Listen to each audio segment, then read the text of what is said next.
Tudo bem, Jonatas, Cláudia, sejam bem-vindos. Cláudia, Josevane e Neres já estão na sala de aula, sejam todos muito bem-vindos. Hoje nós daremos continuidade ao assunto de processo civil. Na aula passada nós falamos sobre a fase de saneamento e organização do processo, que é uma fase extremamente importante para o processo, porque ela possibilita ao juiz já se situar dentro do processo, né?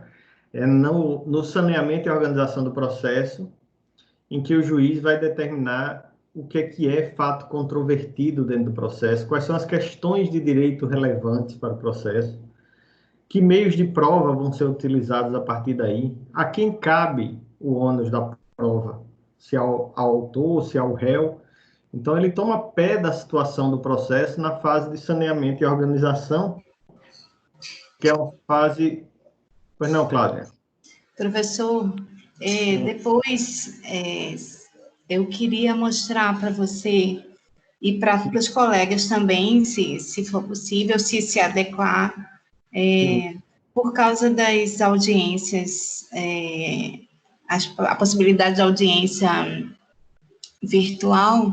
Sim. Na Justiça do Trabalho, lá na vara, o juiz da vara que eu trabalho, para os processos que estão começando e para os processos que já estão em tramitação, ele lançou a mão de um despacho que eu imaginei que se adequava bem ao que você estava ensinando sobre o saneamento do processo, para que pudesse julgar alguns processos no estado do processo.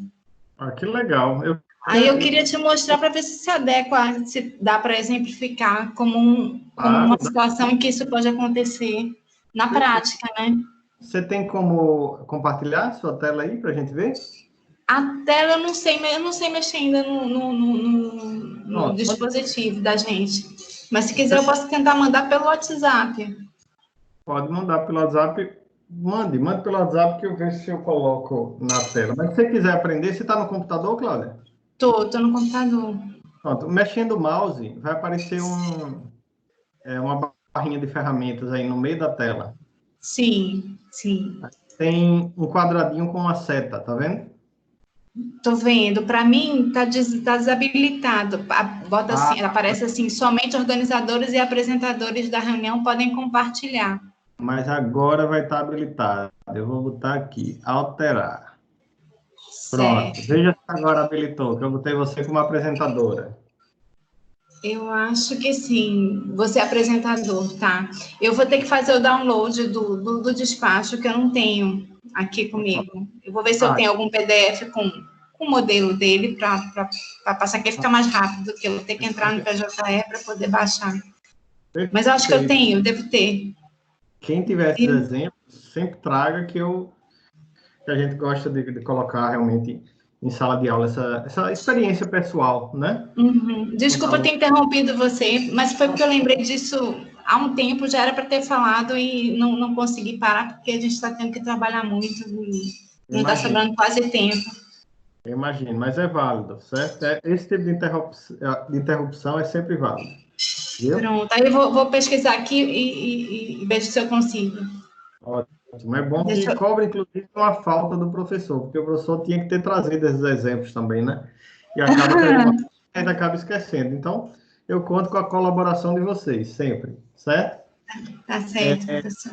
Então, no saneamento e organização, a gente tem essa situação do processo, né? Lembrando, o saneamento e organização é feito a todo momento no processo.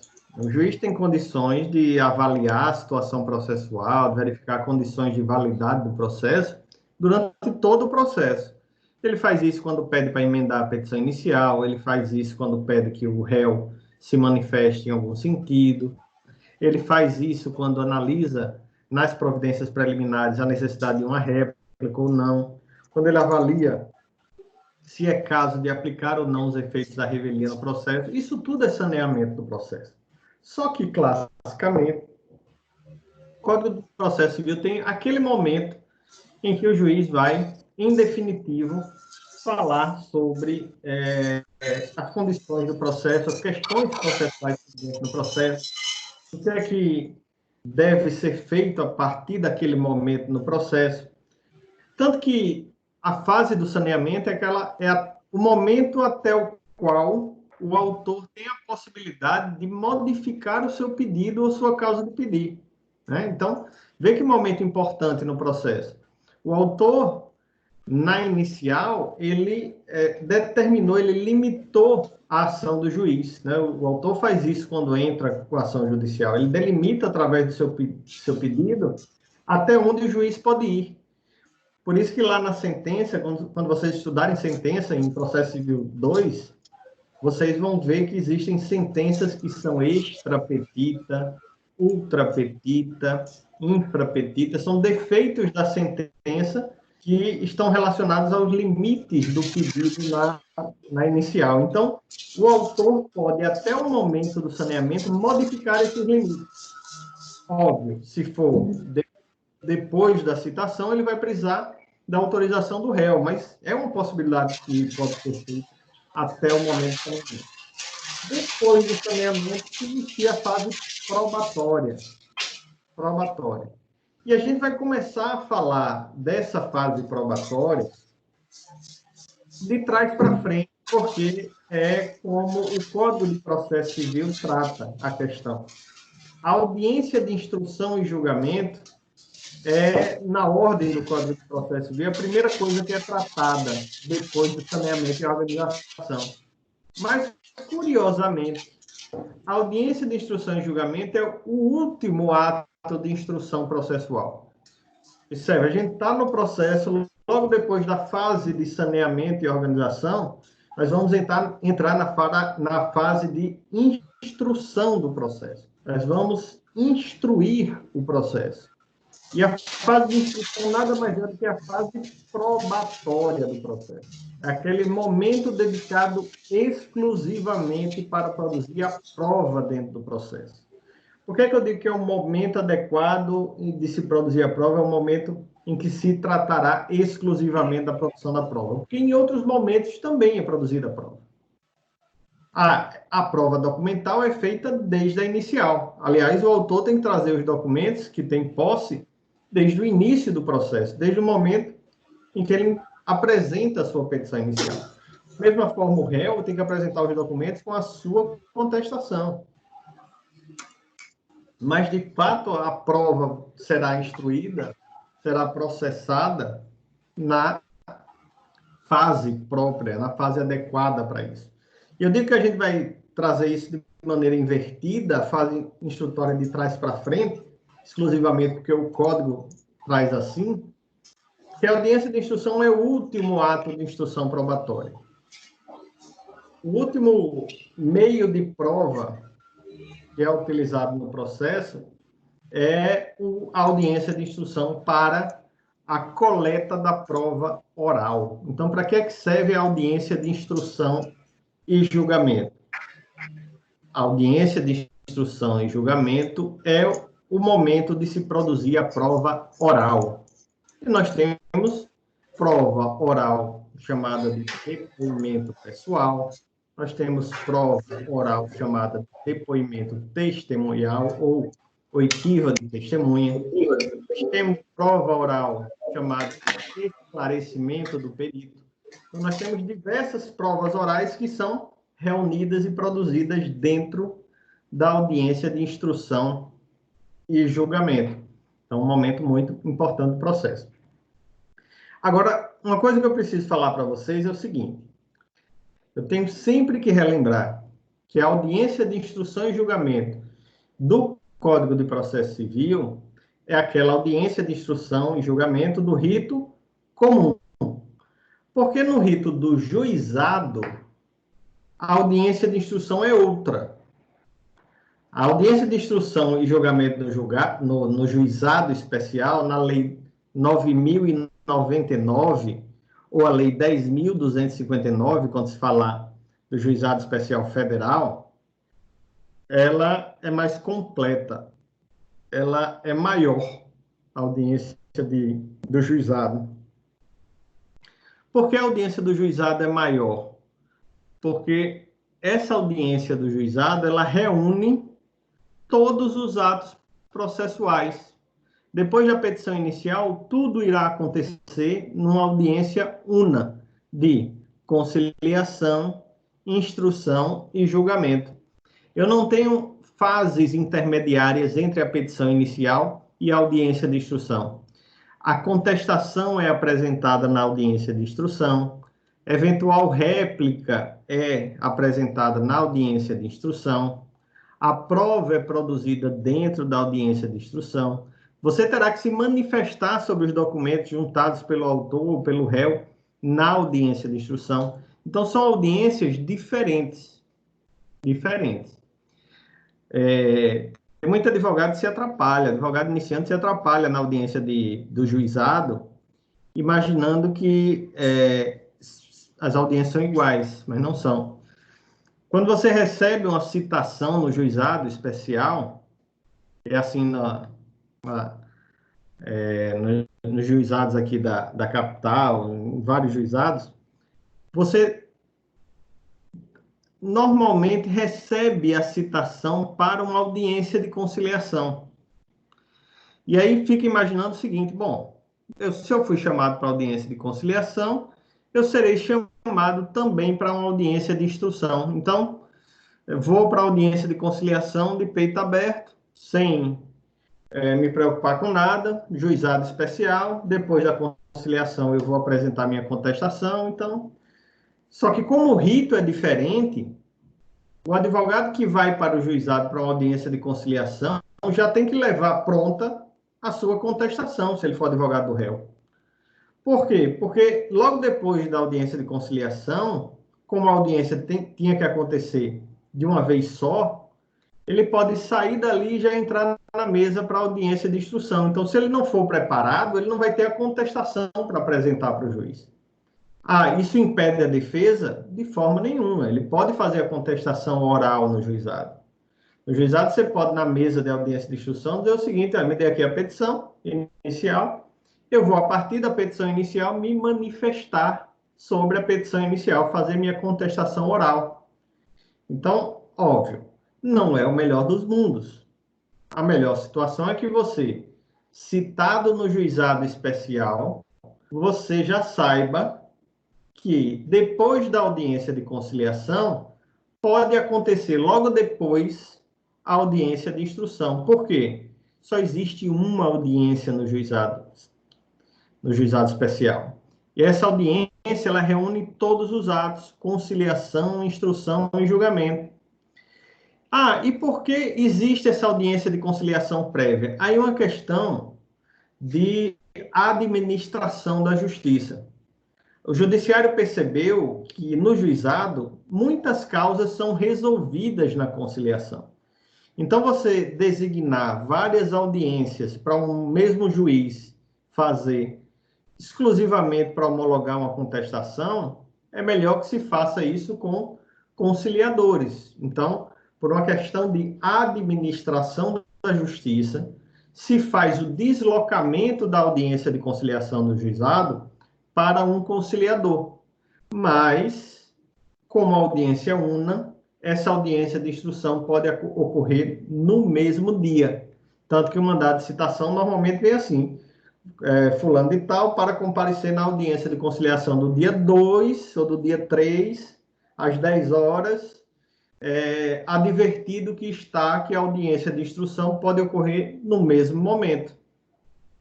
Você não lê direito o mandado, você diz, não, vou lá para a audiência de conciliação e fica aí, pego desprevenido no momento de apresentar a sua contestação. Então, a audiência do juizado é diferente da audiência do rito comum, porque na audiência do juizado reúne-se todos os atos processuais. A minha contestação pode ser oral, mas é melhor que seja por escrito. Né? Contestação apresentada em audiência por escrito, melhor elaborada, melhor pensada, sua estratégia ela fica melhor apresentada para o juiz.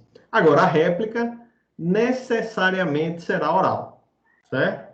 A réplica numa audiência de juizado tem que ser oral. Você não tem tempo de escrever a petição inicial, ou desculpe, a réplica, a partir da contestação do réu naquele momento. Então, Recebida a contestação, o juiz, na mesa da audiência do juizado, dará a palavra ao advogado da parte autora para apresentar a sua réplica. E aí você tem que se virar lá nos 30 para apresentar a sua réplica oralmente. Por isso que a gente, como professor, meio que força vocês, de vez em quando, a falarem em sala de aula, né? A se manifestarem, e começar a ter a cultura aí de usar da oratória, certo? Então, isso será importante. E a audiência do rito comum? Na audiência do rito comum, a gente viu que já houve, a essa altura do processo, já houve uma audiência de conciliação e mediação, já houve, eventualmente, uma audiência para saneamento e organização do processo. Então, é o terceiro momento dentro do processo em que as partes podem conversar, né? As partes podem apresentar as suas alegações. Mesmo assim, se estimula que, na audiência de instrução e julgamento, se tente novamente a conciliação, se tente novamente resolver o processo de maneira consensual. E, às vezes, é até mais produtivo nesse momento, porque o autor já conhece a defesa do réu, o réu já conhece a petição e a demanda apresentada pelo autor, talvez estejam mais à vontade de tentar fazer um acordo, ou mais estimulados a fazer um acordo em face do encaminhamento do processo. Então, também na audiência de instrução do juizado é tentada a conciliação. Mas em que momento ocorre a conciliação do juizado? Vamos entender, então, as fases de uma audiência de instrução. Porque quem acompanhou ou acompanha uma audiência de instrução, imagina que ali não está acontecendo nada, que nenhum ato está sendo praticado, que não existe uma formalidade. Muitas vezes, os advogados, por frequentarem os fóruns há muitos anos, conhece o colega e conversa com o colega sobre um caso anterior, conversa sobre algo que acontece fora da vida judiciária, conversa com o juiz, faz um comentário, e ali aparenta ser um momento de muita informalidade, quando na verdade não é, certo? O advogado tem que ir para o processo, eu digo principalmente o advogado, mas o juiz também tem responsabilidade com o processo. É um momento em que todas as partes têm que estar muito atentas ao que ocorre dentro do processo, dentro da audiência. Por quê? Não se volta a ato na audiência. Você não tem como retomar uma situação anterior, um ato anterior praticado na audiência, certo?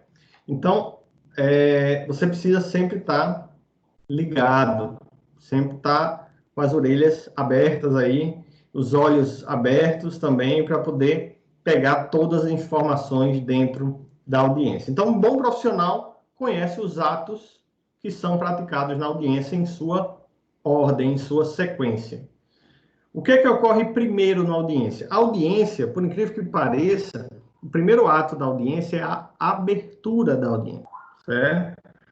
A audiência ela é aberta, só que ela é aberta muitas vezes sem a presença das partes. Por que o ato de abertura da audiência é tão importante? Porque se o juiz não abrir a audiência, a primeira audiência do dia, se ele não abrir em até 30 minutos do horário marcado para a primeira audiência, o advogado ou os advogados eles podem solicitar o adiamento da audiência. Isso não. Se não abriu a audiência em 30 minutos, então eu não tenho condições de ficar, eu tenho outra audiência, eu quero uma certidão, então o advogado vai pedir a certidão, vai dizer, olha, não vou poder ficar, vamos remarcar essa audiência, certo? Lembrem, isso é da primeira audiência, na primeira audiência. Aí o que é que acontece muitas vezes? Ah, mas a minha audiência, que era a primeira do dia, demorou 1 hora para começar. O advogado já não podia, depois de 30 minutos, pedir o adiamento, para a gente não ficar lá esperando esse tempo todo? Depende. Porque O juiz pode ter ido ao fórum, chegar lá na mesa da audiência ou lá dentro da secretaria e diz o seguinte: abra a audiência. O escrivão vai lá, abre a audiência e ele vai resolver alguma coisa, fazer um despacho, atender um advogado, resolver uma liminar, uma medida de urgência. Mas o que é que ele fez antes? Ele alertou que abriu a audiência. Ele alertou que estava no fórum. Não houve um atraso da parte dele de estar no fórum. Então, a audiência foi devidamente aberta. Ok?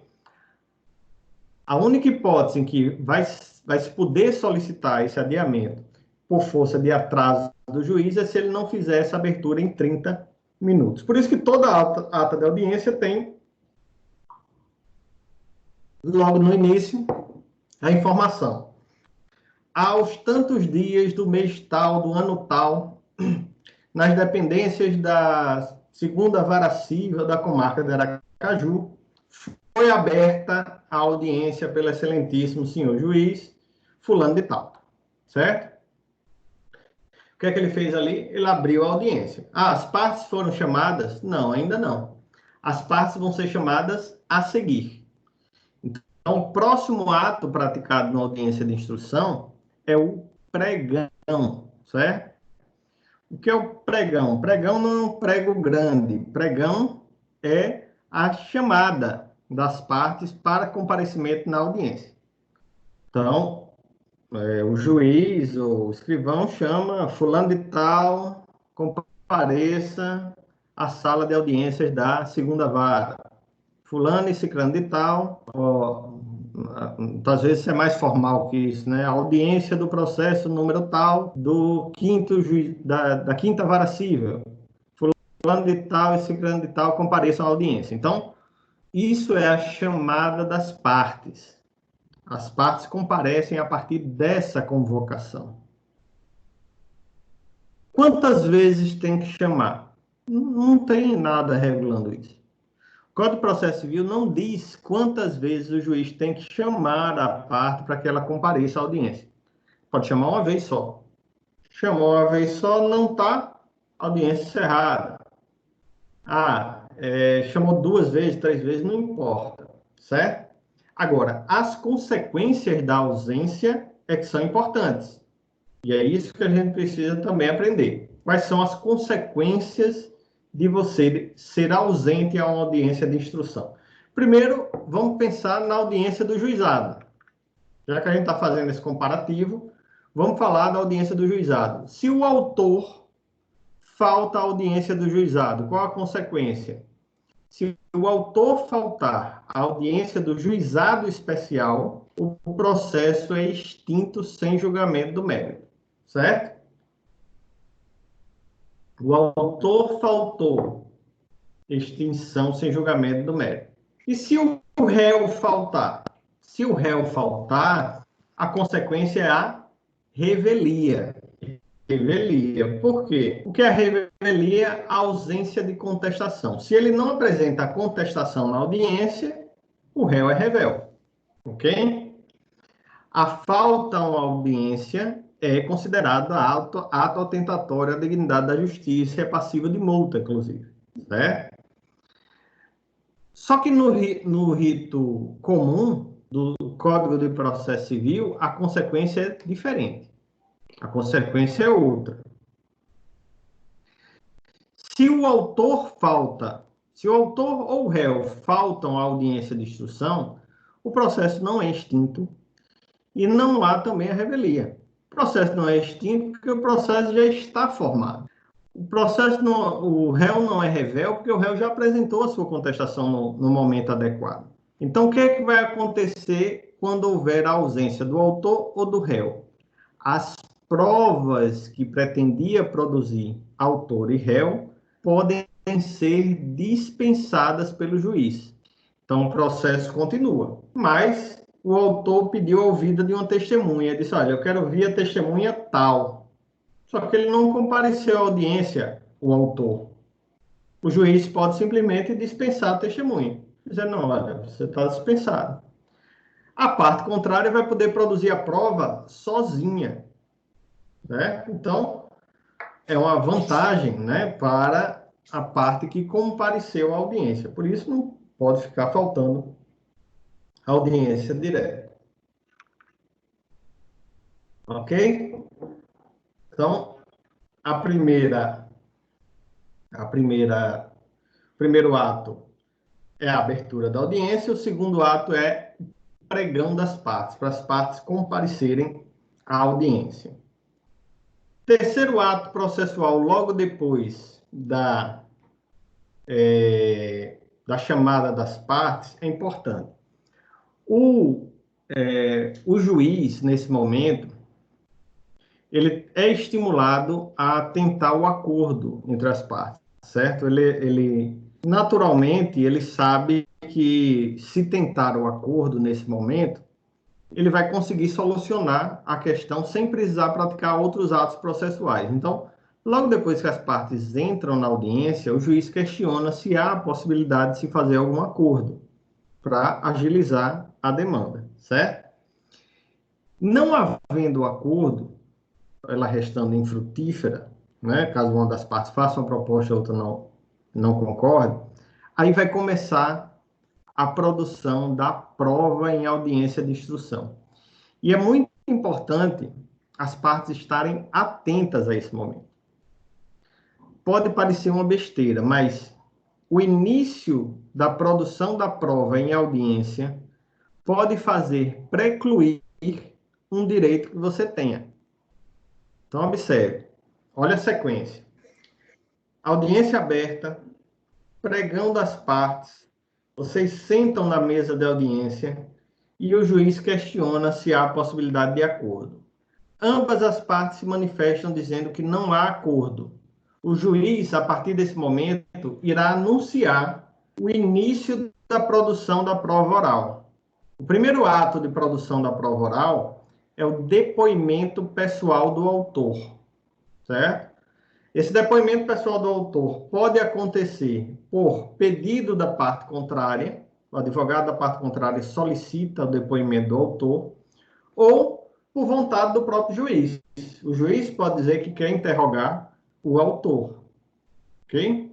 Mas aí ele vai ter que anunciar, ele vai dizer, bom, não havendo acordo, inicio agora o depoimento pessoal do autor. Olha o timing que tem que ter o advogado nesse momento.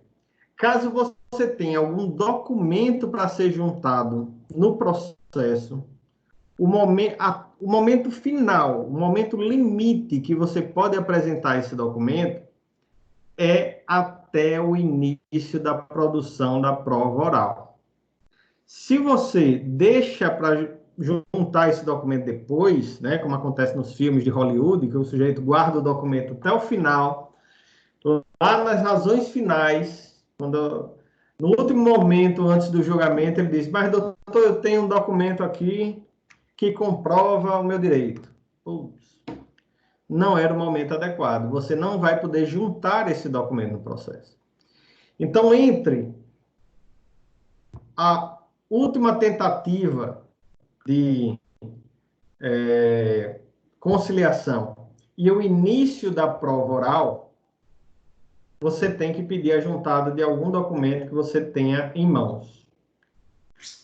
Ah, professor, mas eu não tinha que juntar os documentos lá na inicial, eu não tinha que juntar a documentação lá na minha contestação. Como é que agora eu vou juntar esse documento? Acontece, certo?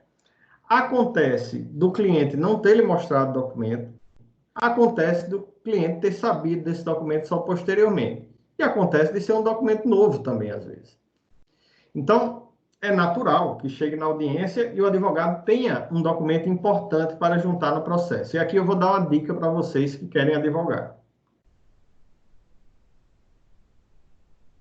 Pense no seguinte, você não pode juntar documentos nesse momento, porque os documentos tinham que estar juntados na inicial ou na contestação. Mas vocês podem justificar o fato pelo qual você está juntando nesse momento o documento. Então, olha, você vai se manifestar para o juiz vai dizer, olha, vai receber seu documento, vai dizer o seguinte: manifeste a parte contrária sobre a juntada desse documento, lá na audiência mesmo, certo? Você, como advogado da parte contrária, você, como advogado que recebe esses documentos, você vai impugnar. Você vai dizer: olha, não, excelência, não aceito, impugno a juntada desses documentos, porque não foram trazidos aos autos no momento adequado, que era com a inicial, que era com a contestação. Então, o autor ou o réu precluiu no seu direito de produzir a prova documental. Esse é o argumento que o advogado da parte contrária vai usar. Você, como advogado que está tentando juntar o documento, o que é que você vai se manifestar nesse momento? Excelência. E aí você bota as duas justificativas possíveis para você juntar esse documento. A primeira: excelência, se trata de documento novo. O documento foi produzido posteriormente ao ajuizamento da ação. Por isso, não poderia vir com a inicial. A parte contrária vai olhar o documento e vai dizer o seguinte: não, excelência, não é documento novo. Esse documento foi produzido antes. Aí volta para você. Qual é o argumento que você vai utilizar?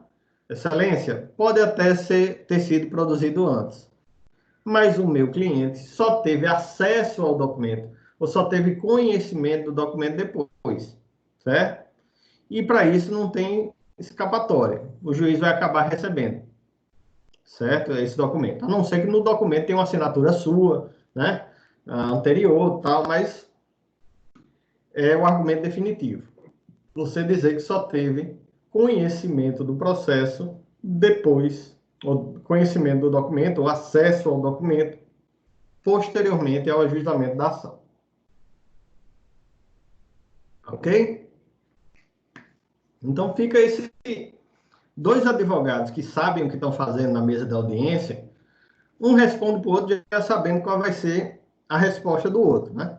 Um vai dizer: olha, excelência, está aqui o documento, outro vai dizer: impugno, porque o documento era para ser juntado na inicial, o outro vai dizer: mas excelência, é documento novo, o outro vai dizer: não é documento novo, é documento antigo, e você vai dizer que, apesar de ser antigo, o meu cliente só teve acesso depois, certo?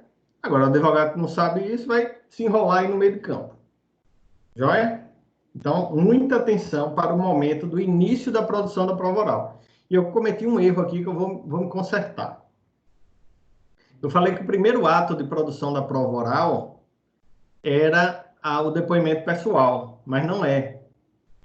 O primeiro ato, depois da tentativa de conciliação, é a produção da prova oral, mas de esclarecimento de perito. Porque nem toda audiência, nem todo processo tem perito.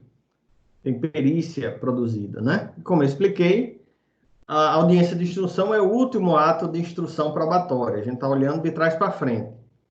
Nesse momento da audiência de instrução, já pode ter acontecido uma perícia antes. O perito foi convidado para dar um parecer sobre algum tema dentro do processo. E aí emite seu laudo. Acontece, e é natural, que o laudo possa vir com alguma incongruência ou com alguma obscuridade, algo que dificulte a sua compreensão quanto aos resultados. Nesse momento, as partes podem solicitar uma audiência de esclarecimento do perito. Então, o perito será chamado para uma audiência para verbalizar o seu resultado. Né? É o princípio do conversando a gente se entende no processo civil. É um princípio implícito do processo civil, o princípio do conversando a gente se entende. E aí, verbalizando, essa conclusão pode ficar mais compreensível.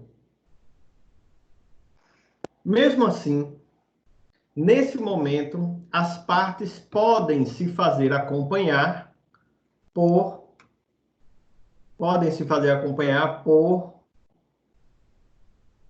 tem alguém esperando aqui. Pode fazer acompanhar por um assistente técnico, certo? Então, caso Jonatas entrou aqui? Não. Opa, pronto.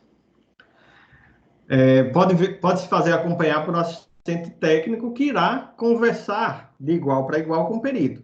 O assistente técnico nada mais é do que um perito também, né? Só que não é o perito judicial, um perito convocado ou convidado por uma das partes, tá joia? Então, primeiro ato de produção da prova oral é o esclarecimento do perito. O segundo ato, aí sim, de produção da prova oral dentro da audiência, é o depoimento pessoal das partes.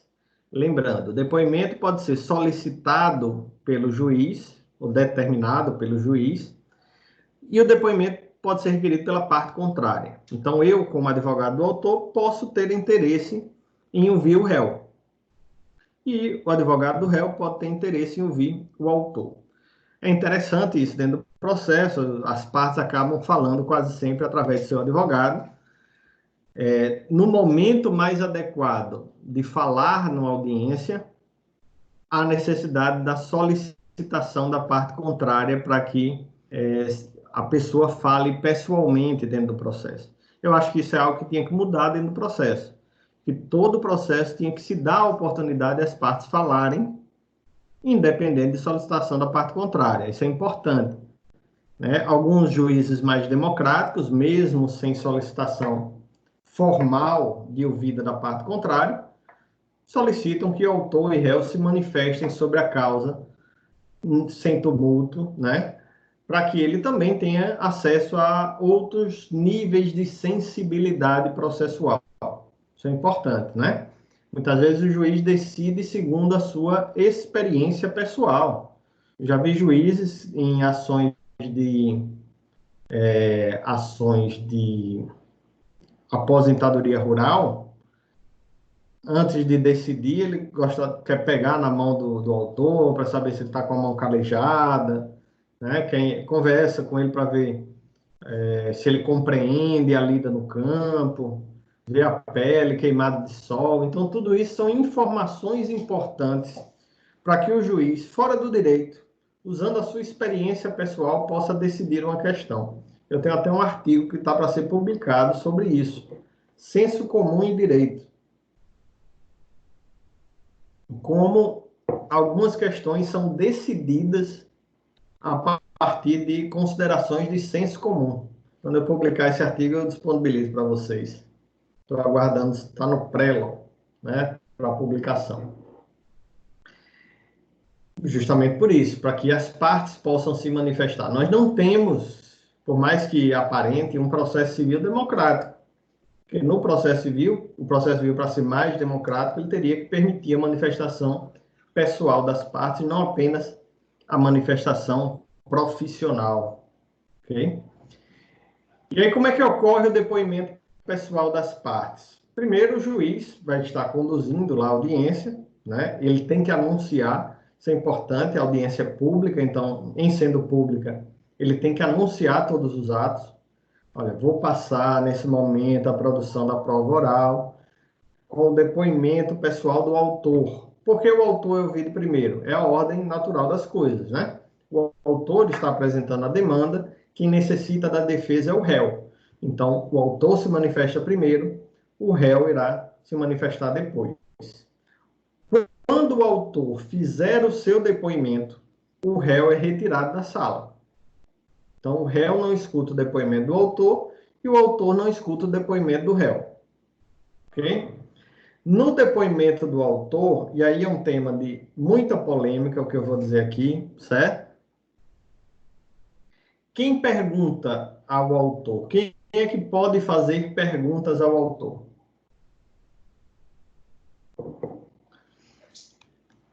O juiz pode fazer perguntas no início, ele faz normalmente no início, e a qualquer momento ele pode intervir e perguntar para o autor, certo? Então, o papel do juiz é colher das informações do autor subsídios para poder decidir. Então, ele pode perguntar a qualquer momento.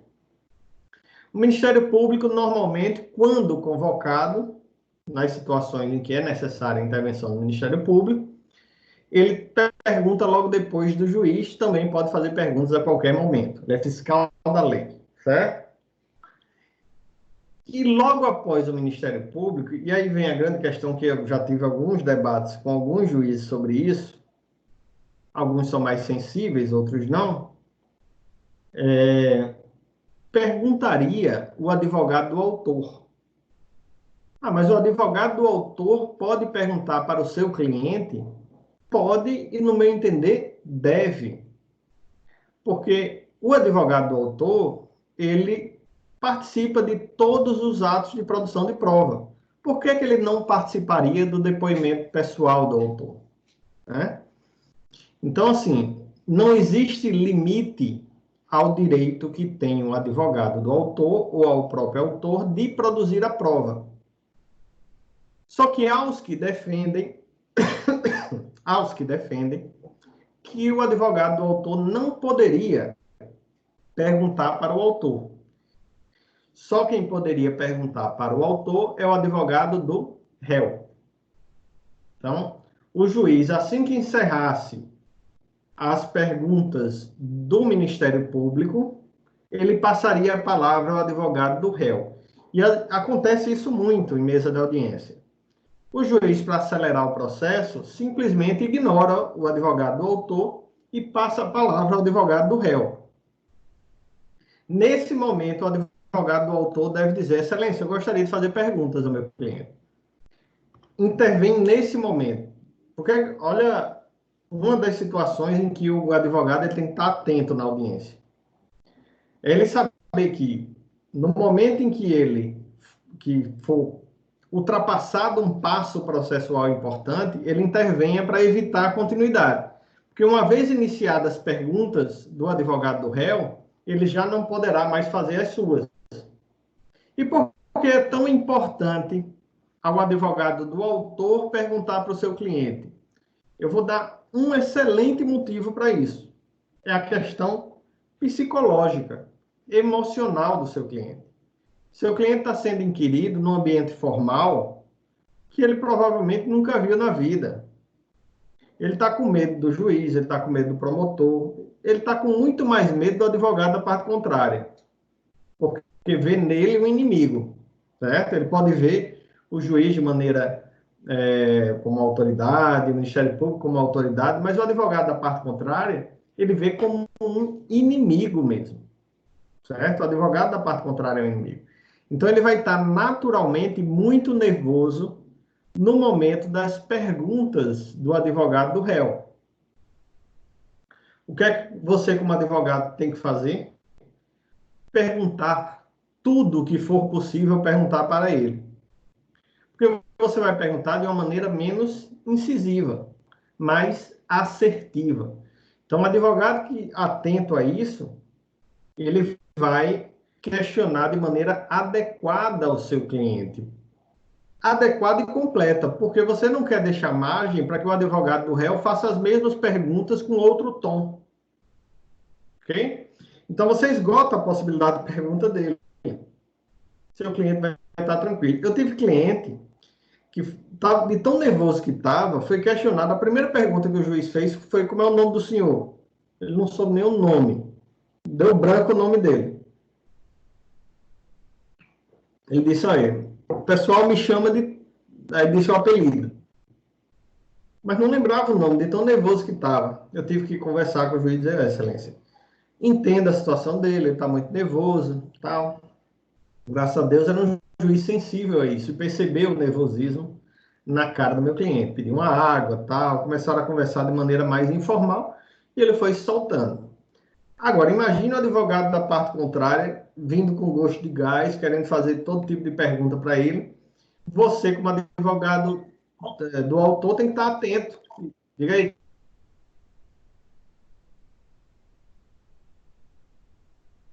O juiz José de Andrade, bem conhecido aí Sim. no Ele é YouTube, nas redes sociais, enfim. Sim. Justamente com ele, eu tive um Certa debate. feita, ele contou uma história em que, certa feita, ele falou que uma mulher que foi depor lá acabou passando mal e acabou infartando e acabou chegando a óbito por conta desses nervosismos aí. Pois é, olha, eu queria saber disso na hora, porque doutor José Andrade, ele é do Mato Grosso, né? Eu conheci ele num desses eventos aí da internet e tal, e um debate que a gente teve foi justamente sobre a possibilidade do advogado do autor perguntar para o autor, e nesse momento do depoimento pessoal. E ele é contra, ele disse que não. O advogado do autor não pode fazer perguntas, por quê? Aí, veja só o raciocínio dele, e é o raciocínio da grande maioria dos juízes. O depoimento pessoal é para retirar do depoente a confissão, é para buscar a confissão. Então, se o objetivo da prova é a confissão, não teria utilidade o advogado do autor perguntar para o autor. Só que não é bem assim. O objetivo do depoimento pessoal não é retirar a confissão. Você não tem um meio de prova para alcançar outro meio de prova. Depoimento pessoal é um meio de prova. Confissão é outro meio de prova. Quando você diz que eu vou usar um meio de prova para poder alcançar outro meio de prova, é como se você dissesse que quer fazer uma perícia para saber se há necessidade de uma prova testemunhal. Não tem lógica. Você vai usar de um meio de prova para poder ver a possibilidade de obter outro meio de prova. Não existe. Não existe isso. Qual a finalidade do depoimento pessoal, então? Fornecer subsídios ao juiz com relação à verdade. Diga aí, Cláudia. Professor, uma coisa que, apesar de tudo que a gente está conversando, que o senhor está conversando, eu não consegui entender ainda. Quem faz a pergunta à parte é o juiz. Ou juiz, você, como advogado do autor, por exemplo, pode se dirigir diretamente ao autor. Ou você tem que falar para o juiz repassa a pergunta para ele. Esse procedimento é chamado reperguntas. Sim. Era o procedimento utilizado no Código de Processo Civil anterior, certo? O Código de Processo Civil novo permite a pergunta direta. O advogado perguntar diretamente, tanto para a parte quanto para as testemunhas. Alguns juízes é que não se habituaram a isso ainda, né? Ainda estão no esquema antigo. Então, os juízes mais antigos, eles pedem que seja feita a pergunta a ele para que ele possa reproduzir a pergunta à parte ou à testemunha. Qual a intenção das reperguntas? Né? Qual a intenção das reperguntas? Era filtrar a pergunta, para não permitir ofensas, não permitir direcionamento de resposta, né? Você induzir uma resposta, como se você chegasse para a testemunha, para o autor no lugar de perguntar o que foi que aconteceu, perguntar, dizer, é verdade que aconteceu isso? Isso não é o tipo de pergunta que é feita na mesa de audiência, né? Porque não dá margem para que a pessoa responda de maneira espontânea. Você está induzindo o caminho. Né? Entendi. O advogado está no papel dele. Ele vai fazer esse tipo de pergunta. Cabe a parte contrária ao juiz dizer, excelência, ele está induzindo a resposta. Não pode fazer isso. Ele está ofendendo, ele está constrangendo. Perguntas que constranjam, perguntas que ofendam, perguntas que direcionem a resposta, perguntas impertinentes ao caso, devem ser descartadas. Lembrando que a pergunta impertinente não é só aquela pergunta que venha a distratar a parte contrária. A pergunta impertinente é aquela que não tem relação com o objeto da prova, com aqueles fatos controvertidos. Diga aí, Cláudia. Entendo. Essas perguntas impertinentes, elas são registradas em ata? Não são para serem registradas, não. Só como é gravado agora, acaba ficando, né? Pois é, isso que eu estava pensando, que fica tudo gravado, né? Vídeo e áudio. É por isso que você tem que estar atento, para não deixar de dar a resposta. Entendi. Quando ocorre numa audiência do advogado da parte contrária fazer uma pergunta impertinente, eu manifesto logo dizendo, olha, excelência, o senhor tem um despacho saneador, e no despacho saneador, o senhor não colocou esse ponto como um ponto controvertido. Se a gente for descampar para perguntas que não têm relação com a causa, aí a gente vai ficar aqui o dia todo, né? Então, é por isso que é uma das funções do saneamento. Dizer o seguinte, olha, eu só vou... a prova que eu preciso fazer é essa aqui relacionada a esse fato. Se ele vai perguntar outras coisas, vai fugir daquilo. E aí eu digo, olha, pergunta impertinente.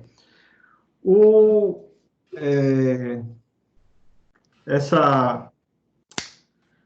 juiz pode, a fim de entender o contexto da pergunta, porque às vezes a pessoa faz uma pergunta para puxar outra, né? Então ele, olha, vou perguntar isso aqui para poder puxar aquilo outro. A pergunta impertinente, ela tem que ser sempre alertada. Olha, excelência, essa pergunta é impertinente, não tem relação com a causa. O colega, o juiz, pode questionar. Vem cá, qual o interesse de fazer essa pergunta? O que é que o senhor está tentando provar? Isso é uma pergunta que é válida dentro do processo. Porque você não pode fazer pegadinha. A pergunta não pode ser uma pegadinha, dizer o seguinte, olha, eu vou fazer um negócio aqui, que ele vai dar uma resposta, e eu vou aproveitar essa resposta para tentar fazer uma pegadinha do outro lado, para tirar de contexto a resposta. Certo? Entendi. Então, você tem sempre que justificar por que você está perguntando aquilo. Então, já tive juízes bem criteriosos com relação a isso. Você fazer uma pergunta, excelência, você quer chegar aonde com essa pergunta? Qual o seu interesse com essa pergunta? Entendeu? Justamente para que não haja esse tipo de coisa. Tem muito advogado que faz... É curioso isso. No início da profissão, a gente fica bolando estratégias de audiência, né? Faz um monte de estratégiazinhas no sentido de que, eu vou fazer essa pergunta aqui, ele vai ter que responder isso aqui, aquela pergunta que só tem uma resposta. Vem cá, não é verdade que o céu é azul? Ou então diz assim, qual é a cor do céu mesmo? A cara dele, é azul. Digo, sim, mas o senhor disse que estava em tal lugar e estava escuro. Sim, porque era noite. Aí já começa a confusão, entendeu? Então, assim, esse tipo de estratégia não é válida na audiência civil. Na audiência civil, as perguntas têm que ser voltadas à verdade, ser o mais claras e mais relacionadas com o objeto possível. Daí, a necessidade sempre de verificação da pertinência. Pertinência é algo que tem que ter de todas as formas. Eu fiquei um pouco em dúvida em relação a essa pergunta que eu fiz, porque eu estava acompanhando pelo código, no parágrafo único do 361, ele fala assim, enquanto depuserem o perito, os assistentes técnicos, as partes e as testemunhas, não poderão os advogados e o Ministério Público intervir ou apartear sem licença do juiz. Então, eu imaginei que isso estivesse dizendo que iria ter que ser feita a repergunta. Eu entendi errado. Não é isso não. É esse parágrafo único é intervir no sentido de você querer falar sobre um fato, inclusive teve isso aqui, aconteceu isso outro dia, isso não pode. É por isso que o advogado usa aquele famoso bordão lá do pessoal, o pela ordem, né? Pela ordem existe, não é um vício de linguagem. É um instrumento processual pela ordem. Só que o pela ordem é usado com objetivos específicos. Inclusive está no código, no Estatuto do Advogado. Artigo 7º, inciso 10. Não sei de qual esse negócio aqui. Artigo 7º, inciso 10 do Estatuto da Ordem dos Advogados. Diz o seguinte, 7º, inciso 10. Deixa eu ver aqui. Artigo 7º. 10. Usar da palavra pela ordem em qualquer juízo ou tribunal, mediante intervenção sumária para, aos objetivos, esclarecer equívoco ou dúvida surgida em relação a fatos, documentos ou afirmações que influam no julgamento. É o primeiro aspecto do pela ordem. Excelência, tem um equívoco aí, isso não é bem assim. Olha, o documento a que ele fez referência tá em tal lugar, e esse documento ele fala coisa oposta. Isso relativo a fatos, certo? Você não pode, pela ordem, querer apresentar uma jurisprudência, apresentar um entendimento judicial, uma interpretação do direito, ou dizer, a norma tal fala isso, o Código Civil fala aquilo outro. Você não pode. É só em relação a fatos, documentos ou afirmações que influem no julgamento.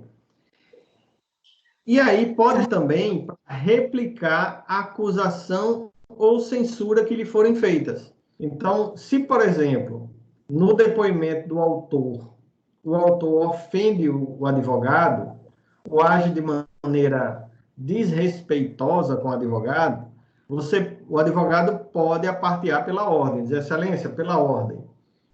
Advirta o autor ou advirta a testemunha de que ele não pode faltar com respeito com esse advogado. Aí o juiz tem que intervir, advertir, tudo.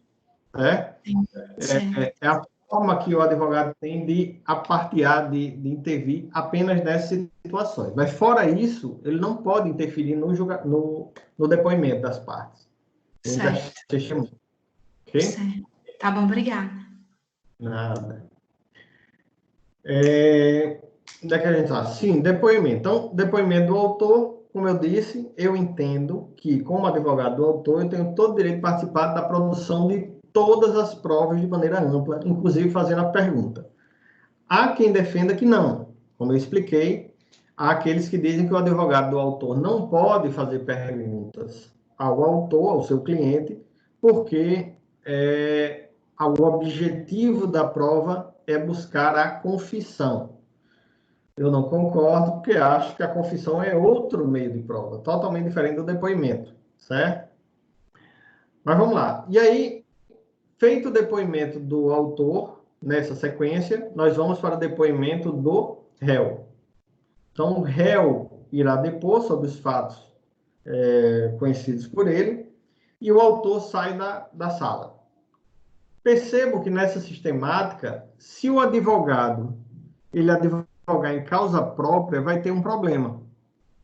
Se o advogado ele representa a si mesmo, e ele pode fazer isso, né? O próprio Código de Processo Civil prevê a possibilidade do advogado advogar em causa própria, ele vai ter que permanecer na mesa da audiência o tempo todo. Ok? E aí vai ver o depoimento do réu. Se ele for réu, ele vai ver o depoimento do autor. Então, por isso que a OAB orienta que os colegas advogados, se vão advogar, se tem uma causa, procurem um colega advogado, né? Constituam um advogado também. É como psicólogo. Psicólogo não pode se autoclinicar, não é? Ele precisa de outro profissional, outro psicólogo para fazer isso. Então, buscar um outro profissional para poder representar na causa, porque senão se chega nesse momento é uma confusão. Já é? Com o réu acontece a mesma coisa. Juiz pergunta primeiro, Ministério Público depois, advogado do réu pergunta primeiro e o advogado do autor por último. Aqueles que dizem que o advogado não pode perguntar para o seu cliente, passariam a palavra direto para o advogado do autor perguntar, certo? Essa é a fase do depoimento pessoal. Lembrando que no depoimento pessoal, nem autor nem réu precisam do compromisso, prestar compromisso. O que é prestar compromisso? Prestar compromisso não é o que acontece nesses filmes de Hollywood, que o cara tem que colocar a mão na Bíblia e dizer lá, juro dizer a verdade, somente a verdade, nada mais que a verdade. Não é assim, certo? Por que autor e réu não prestam depoimento? Aí tem gente que diz o seguinte, porque eles podem mentir. Não. Nem autor, nem réu pode mentir em audiência. Por uma questão de lealdade processual e pelo princípio da colaboração. As partes colaboram para o atingimento da verdade. E nessa colaboração, eles devem ser leais processualmente. Eles não podem invocar causas temerárias ou invocar defesas temerárias Por quê? Porque isso é má-fé processual. Então, eles não prestam compromisso simplesmente pelo fato de não existir um crime relacionado à mentira em audiência. Mas eles podem sofrer sanções processuais decorrentes de sua mentira, né? de sua conduta processual. Sim, aí depois do depoimento das partes, nós vamos para a prova testemunhal. As testemunhas são vidas na seguinte ordem. Primeiro, todas as testemunhas do autor, ou seja, aquelas testemunhas arroladas pelo autor. Depois, todas as testemunhas do réu. Certo? Todas as testemunhas serão advertidas do dever de falar a verdade, né? Então, o juiz se dirige para cada uma das testemunhas, ou junta todas as testemunhas na sala, tem juiz que faz isso, e diz o seguinte: olha, vocês foram convocadas na condição de testemunhas e devem falar a verdade sobre o que viram, ouviram ou souberam, sob pena de, em faltando com a verdade ou em mentindo, poderem ser processadas e condenadas por crime de perjúrio ou falso testemunho, certo? Essa advertência que o juiz faz, ele solicita das testemunhas que digam se entenderam a advertência que ele fez. Okay? Então, o juiz vai: vocês compreenderam o que eu acabei de falar? Compreenderam a minha advertência? Nesse momento, as partes têm que fazer como no casamento. Quando a gente vai casar, o juiz ou o padre adverte: olha, tem que dizer em alto e bom som, sim, sim. Porque eu já vi testemunha dizer: fazer o quê? Aí o juiz diz: olha, a testemunha está dispensada porque não tem dignidade para apresentar suas razões nessa corte. Mandou, dispensou mesmo a testemunha. Você sai lá com essa vergonha. Então, as testemunhas têm que dizer em alto e bom som: entendi, excelência. Sim. Ok? Depois, elas são perguntadas aos costumes. O que é questionar aos costumes? Né? Nas atas de audiência tem assim: aos costumes nada disse. Aos costumes é simplesmente dizer se é parente, amigo íntimo, inimigo mortal, ou se tem algum interesse na causa, certo? Se quer que uma das partes ganhe o processo. Isso é o questionamento aos costumes das testemunhas. E aí a parte vai dizer: não, sou amigo, conheço, tal. Muitas vezes o juiz não faz essas perguntas assim direto. E aí, você conhece de onde? Vai muito na casa de fulano, conversa, ela é sua confidente, ela conta para você segredos da família, das coisas, tá? Justamente para buscar esse nível de intimidade. Hoje, com as redes sociais, é mais fácil até buscar a intimidade das testemunhas. Eu tive uma situação de uma testemunha que entrou na sala da audiência, e aí o advogado pegou o depoimento lá da testemunha para a ré. Assim: amiga! Mas não dá, né? Pessoa que dá um depoimento amiga com mais de um A, né? Um depoimento desse é de uma amiga muito íntima. Imagine uns 300 A's depois do G. Então, era muito amiga. E aí, nessa situação, quando as perguntas aos costumes revelam uma relação de proximidade ou de ser um inimigo mortal, né? Algum tipo de pêndulo pesando para um dos lados, a testemunha é dispensada ou pode ser transformado o seu depoimento em declaração. Ela deixa de ser testemunha e passa a ser declarante. O que é declarante? A declarante é alguém que vai prestar informação em juízo sem o compromisso de dizer a verdade, sem aquele compromisso que é feito anteriormente. Agora, é meio de prova da mesma forma. Eu já vi juiz embasar o seu entendimento no depoimento da declarante e ignorar não, porque ele não pode, e descartar o depoimento da testemunha. Por quê? Porque o depoimento da declarante foi mais coerente, foi mais seguro, certo? Então, o fato de converter da condição de testemunha em declarante é ruim, mas não impede que seja utilizado como meio de prova quando essa declaração é uma declaração muito correta, do ponto de vista formal, do ponto de vista material, da substância do depoimento, ele pode ser utilizado no processo civil, ok? A gente vai falar um pouco sobre prova testemunhal lá na frente e tem algumas características importantes dessa produção da prova testemunhal. Mas quem é que pergunta primeiro para a testemunha? As testemunhas do autor, que são ouvidas todas primeiro, o juiz pergunta, o Ministério Público pergunta, o advogado do autor pergunta e o advogado do réu finaliza. Mesmas orientações que eu dei em relação ao depoimento pessoal, eu dou em relação à testemunha também, porque a testemunha também fica nervosa. Ainda mais quando tem que responder a advertência de que se faltar alguma verdade, pode ser presa, né?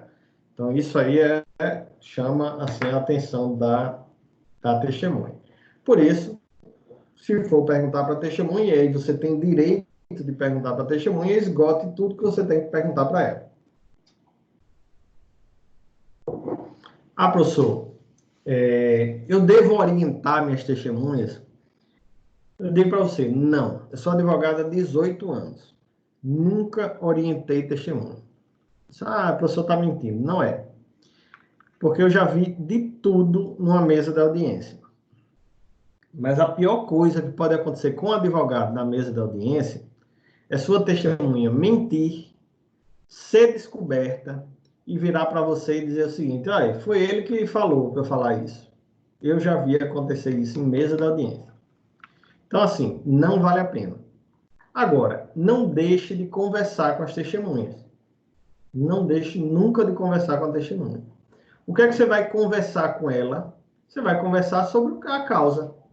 Você vai dizer o seguinte: olha, fulano, ele entrou com ação e está querendo provar isso. Você lembra alguma coisa disso? E deixa a memória vir. Por quê? Porque se a testemunha não souber previamente o que vai acontecer na audiência, ela vai se equivocar, ela está nervosa, ela está num ambiente que não é o dele. Eu já vi testemunha que conhecia minha cliente há 50 anos se confundir e dizer que conhecia 10. No lugar de dar uma data de 2010, dá uma data de 95. Ah, eu conheço desde 95. Não, eu conheço desde 2010. Ou seja, todo tipo de informação fica embaralhada quando você é questionado num ambiente difícil, num ambiente complicado. Então, conversar com a testemunha para que ela possa entender do que está se falando e possa puxar na memória algo que saiba relacionado a isso, certo? Então, não é prejudicial, muito pelo contrário, para tranquilizar a testemunha, é necessário que você converse com ela sim. Ok? Pois não, Kézia.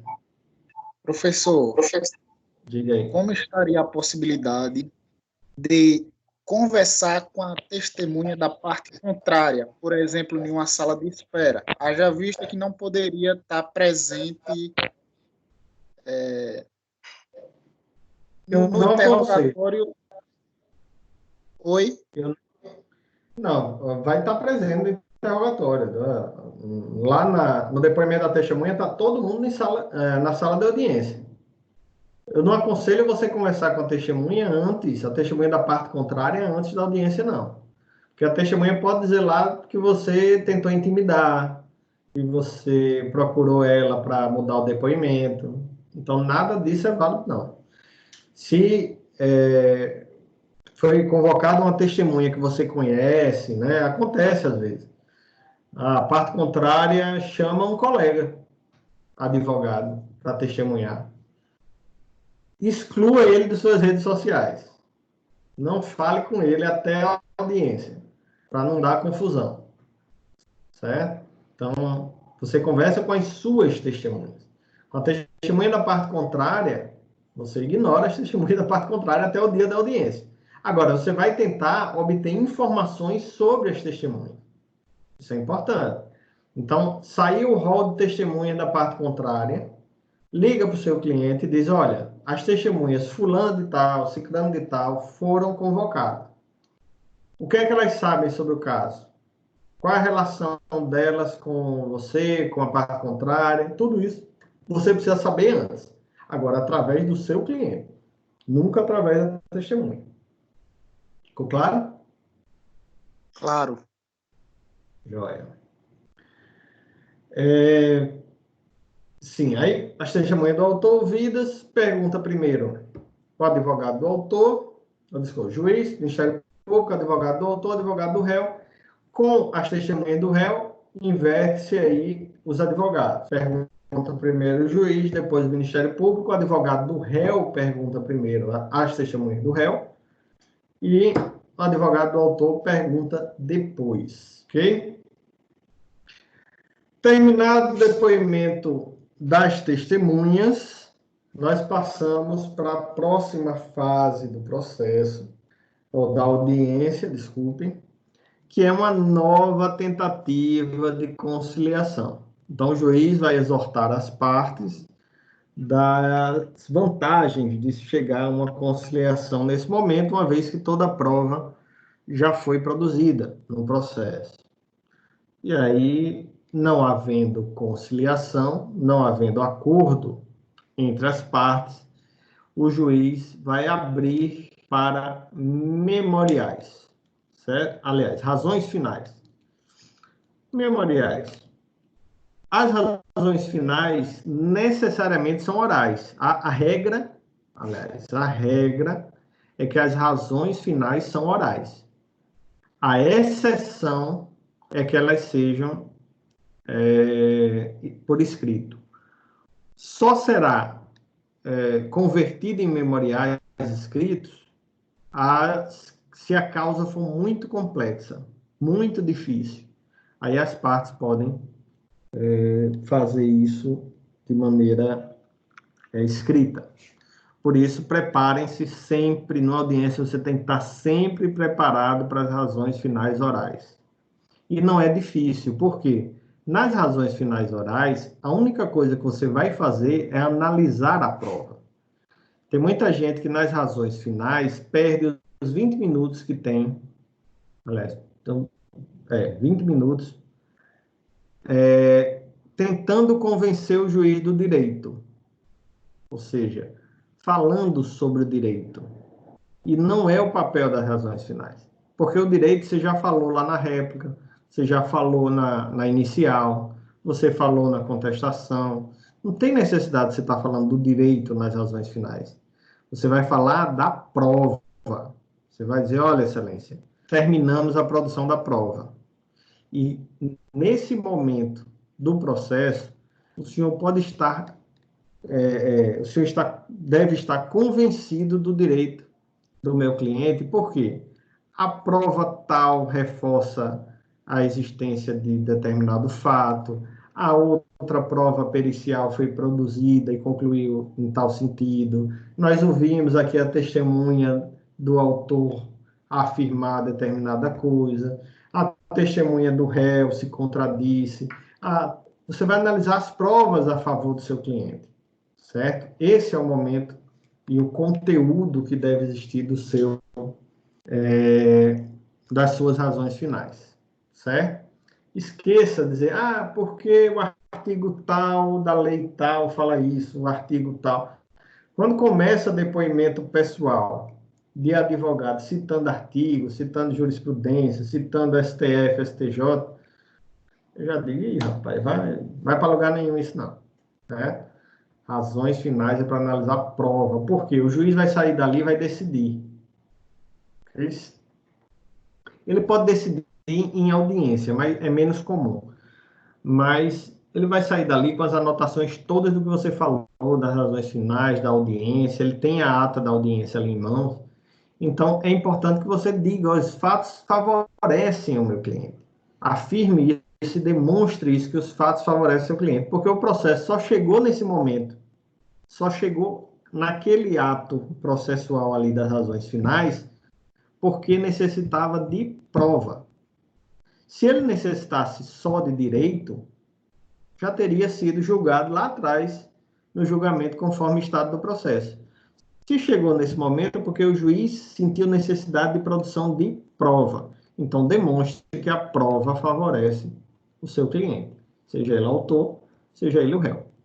Joia? Terminamos a audiência.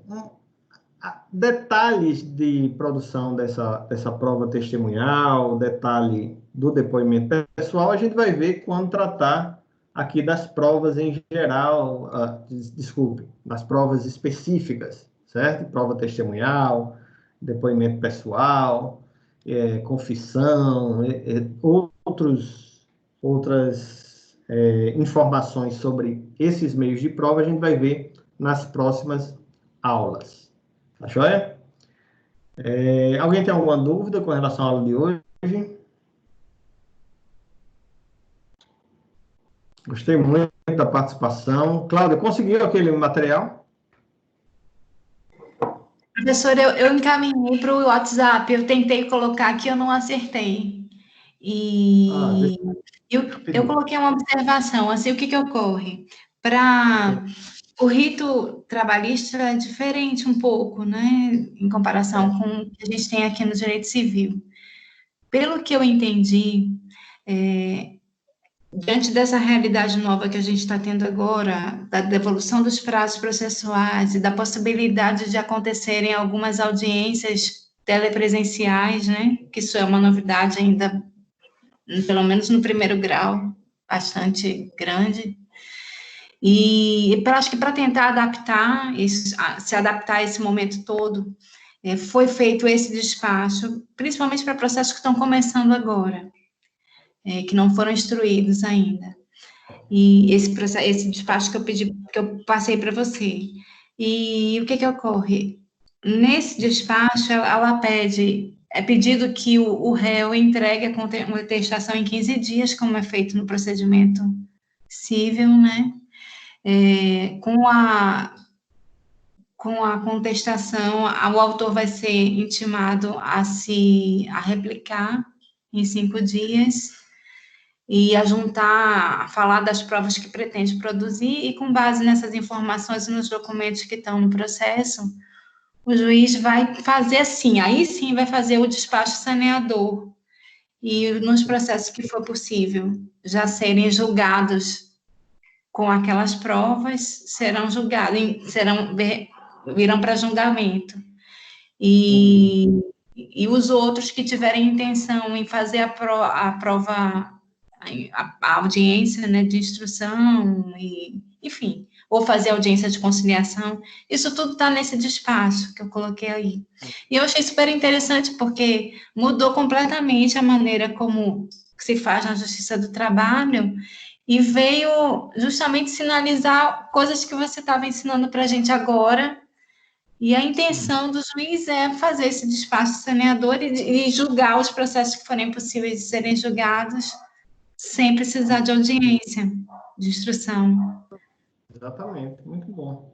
Aí eu achei bem legal, assim, porque foi bem, assim, bem ilustrativo. Eu falei assim, parece até uma coincidência, a gente está acontecendo essa confusão toda, e veio isso já para ilustrar o que a gente está vendo lá na sala de aula.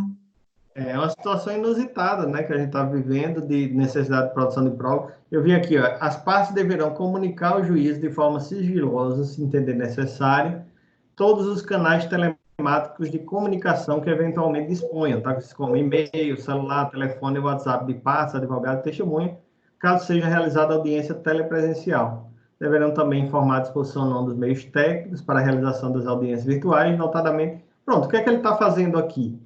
Aqui é o saneamento do processo. Ele está dizendo o seguinte, olha, eu pretendo fazer um meio de prova, né? Eu se fosse o juiz, eu não sei, eu acho que eu fariam audiência de saneamento e organização com os advogados somente, entendeu? E aí os advogados em audiência diriam se poderiam fazer isso daí. Não, se bem que eles podem entrar em contato com a clientela, né, e falar, tal. Sim. Entendi. E aí uniformizar isso aqui é interessante. Eu pensei que já tinha sido escolhido uma plataforma. Já está escolhido, foi esse Google Hangout Meet. Vai ser feito, se tiver audiência telepresencial, vai ser utilizada essa plataforma. Ela já está sendo utilizada no segundo grau, no Sejusc, já está sendo utilizada. E está sendo bem aprovada, assim. Eu não conheço. Por enquanto, estou sem saber nada. Só estou à distância desde o dia 16 de março, trabalhando à distância. Legal, bacana. Após a transferência do prazo, retorno dos autos concluídos para saneamento. Ele vai sanear ainda, né? Porque, ainda vai sanear.